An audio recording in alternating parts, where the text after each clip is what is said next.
You know, one thing that I'm kind of wondering is, when did coffee in the morning just like become the thing to do? It's got to be like an old tradition by now, right?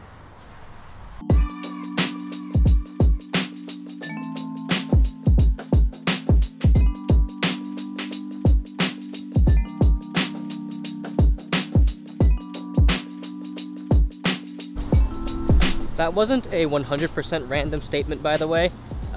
Just got coffee in the morning yesterday, getting coffee in the morning today, and it just seems to be like a repeating thing that's been going on.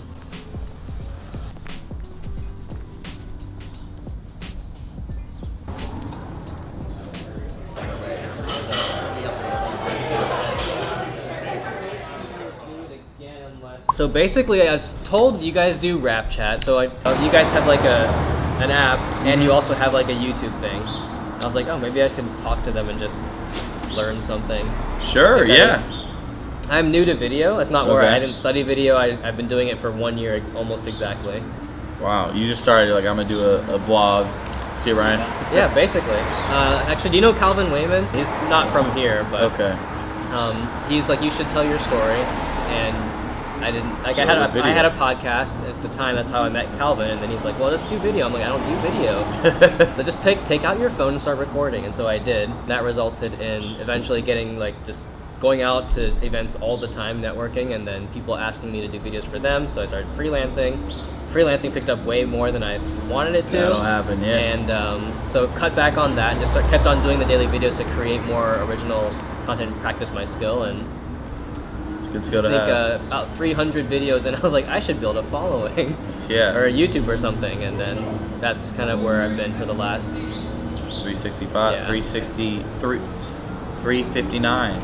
Yeah. Wow. I had no experience building a software company, so I was like, well, if I can talk to someone who has kind of experience doing like both-ish, that would be could be valuable. So what's your guys' story? So it's a long story. My background, I started rapping and producing as a joke in high school, just messing around with my buddies. We made one song, had a lot of fun. This was RapChat before RapChat even existed. Okay. I had one song, then we're like, yo, let's do another one. Dude, let's do another one. That was so much fun. I had like, there was 6 people would be on the song. Like, they wouldn't even be rapping. They'd just be talking shit in the background. They'd be, you know, on the intro, being hype men, like all this stuff. And people just loved hearing their voice, you know, over a beat. So we're like, man, screw it, let's just make an album. So we made a 20-song album in a month. And just like released it across 3 different high schools in Westerville and sold it for $5. Everyone was buying it. We sold 100 copies in like a week. And so we took that 500 and then I reinvested it into better studio equipment.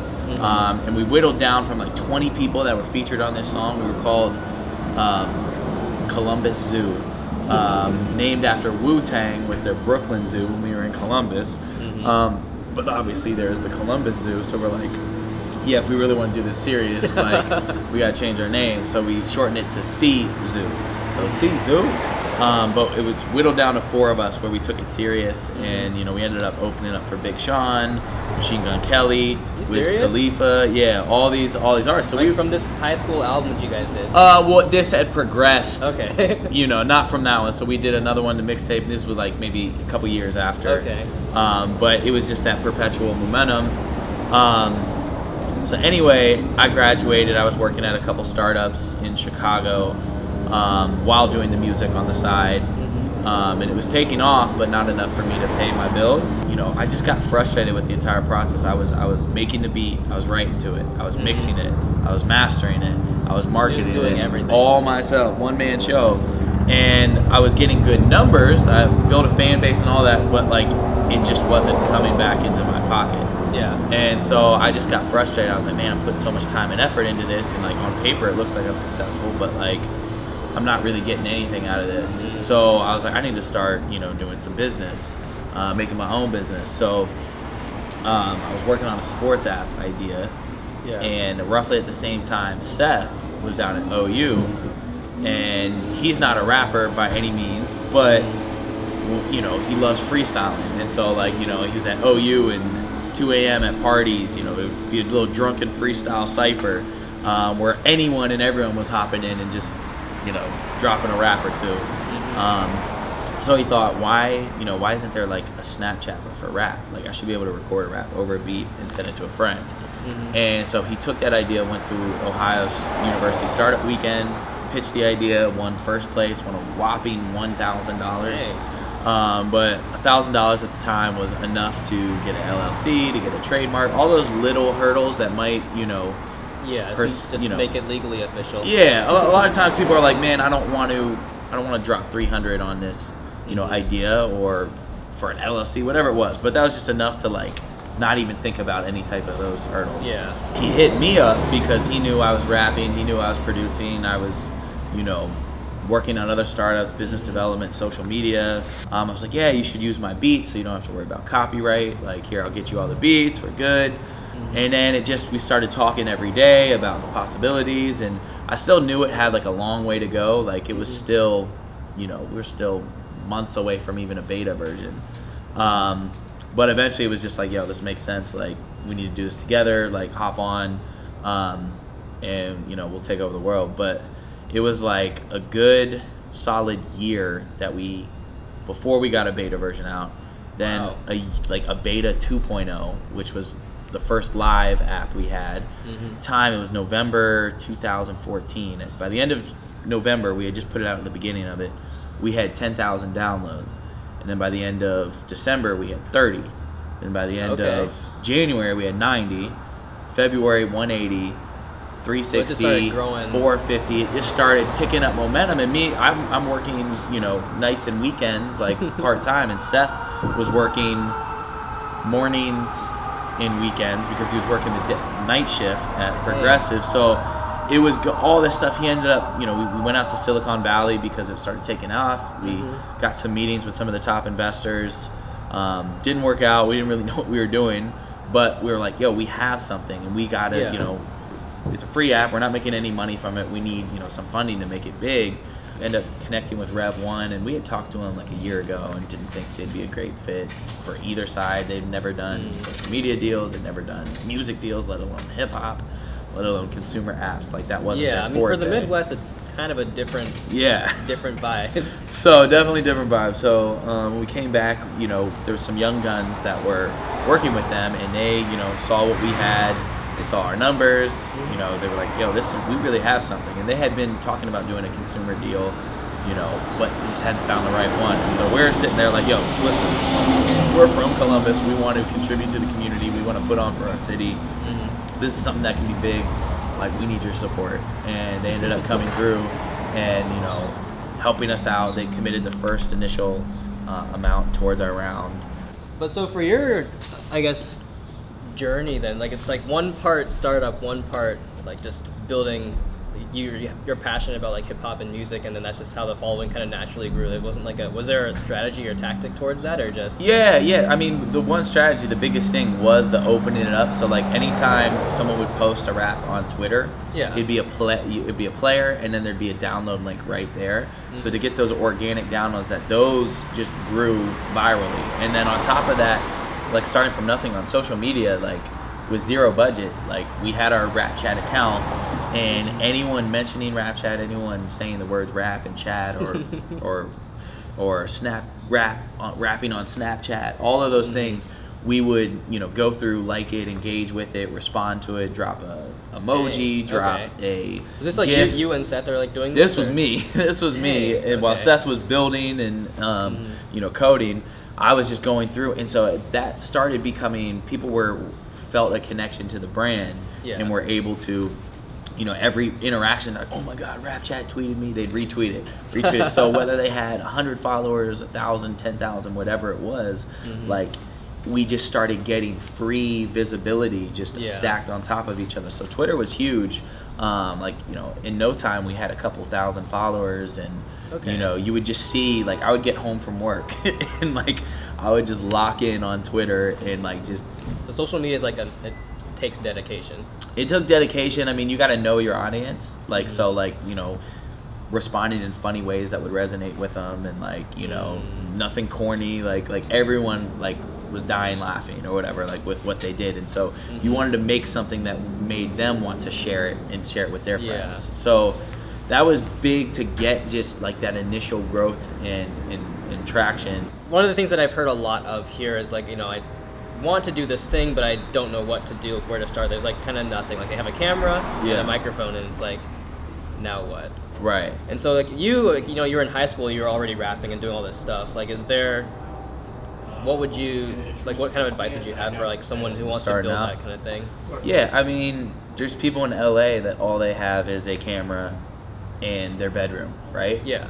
You have a bedroom, you have a camera. Like, it doesn't matter where you are. So like some people get caught up in, you know, if you want to, let's say you blew up as a YouTube celebrity from Ohio, you're gonna go out to LA and, you know, there'll be production deals and things of that sort. So, but like to start, you don't need to be in New York or LA. Like, you can do this anywhere. That's the beauty of the internet. RapChat brings a studio to your pocket no matter where you are. So like, you know, there's two things. So like there's analysis paralysis, and this comes to all creatives, that people, it's never perfect enough to release. It's never perfect to put out there. Like you're holding on to something and you've got all this content. You could have 365 days worth of content that's just sitting there, right? So you have to start somewhere. You have to cross that line. You have to jump in the pool. You have to just go. And it's just like an athlete too. Like, you know, you're expected to perform at this caliber every, you know, night, day in, day out, whatever. You're a basketball player, but you're not always going to have your best game, right? You have to get that momentum, so when the playoffs come, you're sharp, you're you know, built up to that. So for me, there's things. So you are of the mind that you don't have to be somewhere. You just got to make. You got to get somewhere. You got to start somewhere. So like, you got to put it out there. You learn. You don't learn by not doing. You learn by doing. So you got to put something out there. You'll always build it. It's art, right? Art can never be a masterpiece. But if you're working on this master sculpture, you're still starting with this big block of wood, right? You have to take that first chip, and so it's gonna take a year. It's gonna take. But so one of the things is just, you know, is being consistent. I like the idea of doing a 365-day blog, whatever it is, you know, video, like getting in that pattern, whether it's writing a blog a day, whether it's doing a video a day, like whether it's creating a song a day, like getting in this pattern, because like you can never go back and like not do something, right? Like you have to do something. So like, one is if you're trying to do something, like put it out there. There's always room to build and improve. People are always willing to give feedback. Like it depends on how you take it and you know, finesse it. But like, you know, with your resources and what you got to do, you just got to start doing. And maybe the audience is slow at first, but like when you give them something that's different and that's consistent, that they can expect it. Like, audiences get frustrated when they love something and they don't know when it's coming. Like, shit, like, is it every Wednesday? Like, you dropped it last Wednesday, now you dropped it on Friday. Wait, you dropped it a month after. Consistency is a real thing. Consistency is a real thing because it builds expectations. But before consistency, just like, you know, you gotta be consistently developing content. So you gotta be like, whatever, you know, time you decide to drop it, and, you know, on the marketing side, but like, you always gotta have content. So whether you're doing that content every day, or, you know, you're doing this content every Saturday, but you're not launching it till February. So when February comes, you're not working to create all the content, you already have the content there. So you drop it, you drop it, you drop it, you drop it, you drop it. And so that can satisfy the demand of your consumers, because whether you're listening to music, you know, you're viewing art, reading, watching blog, TV, whatever it is, people always want more, and it's never enough. If they like it, they always want more. So like, so when you're able to hook them and get them like this, that's when it leads to ways that you can just build up. But I mean, it's also taking advantage of social media. Like, I mean, it's free, right? And so figuring out ways to, you know, use hashtags, like interact, comments, interact with other people, partner with other people who have bigger followings to tap into their fan base. Like, it's all different building blocks. Like connected. Yeah. So like, consistently creating value and leveling up no matter what you're doing. Like, it's just growth. Growth is the goal. And so for personal, you know, personal goals, personal growth, you don't got to shoot to the moon if that's not, you know, attainable. So it's, you know, setting goals, crushing them, no matter how big or how small, but like, you got to grow, and having that feeling of growth is going to perpetuate yourself years and years to come. So you didn't know you didn't know you'd be a videographer by just doing a video on your phone, but no, you know, not even a little bit. Right. So awesome. You never know. Let me start this recording now. I think that's plenty to sort through. Cool. Later on, I gotta upload this every day. That was a pretty cool conversation. I'm gonna drop some links over to RapChat and to Pat. Check them out.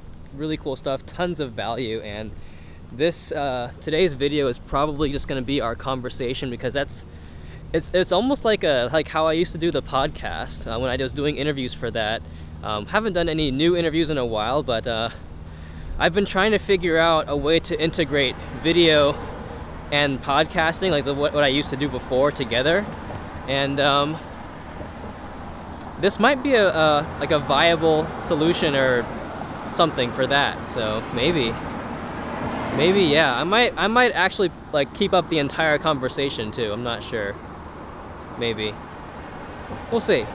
But my camera battery is just about dying right now, so if I don't come back later, that's why. Anyhow, let me just go charge the battery. So yeah, didn't think when I said I'd be back meant it'd be like the end of the day and I'd have to like edit this and throw it online and schedule it and all that stuff. So this is yeah, I'm back. Didn't really shoot any other footage because it's just like things are just like back to back to back to back, and I need to learn how to schedule better. So today I will take 5 or 10 minutes to be mindful about what I'm doing and what I'm scheduling and not repeat the same mistakes as this week. It was a good week, but yeah, a lot of rushing around and forgetting things. So anyhow, thanks for watching today, guys. I'll catch you in the next one.